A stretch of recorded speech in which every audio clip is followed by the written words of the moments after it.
আপনি কে হন? কোথা থেকে আসছেন আপনি? আমি গোলাপ ইন্ডিয়া থেকে আসছি। ইন্ডিয়া থেকে আসছেন? ইন্ডিয়া থেকে আসছেন? হুম, এগুলো কি আপনার? হ্যাঁ, এগুলা? রাম রাম হ্যাঁ, শক্তি। এগুলো আপনার শক্তি। আর এগুলো আপনার হাতগুলো এত মোটা মোটা কেন? আমি যে সুপার হিরো, আমার আপনি সুপার হিরো এই জন্য?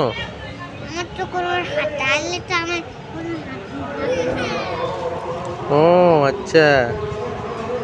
তারপর দেখো না তোমার আপনার এই পিছনেই কাপড়টা কেন লাগাইছেন? আপনার মাথা কই? হায় হায়, সুপারম্যান আপনার মাথা কই? ফেক না, নকল। না, তাইলে একটা ফায়ার বোম হইছে। ফায়ার বোম হয়েছে? আমার সাথে। কেমনে, হুম, কিভাবে?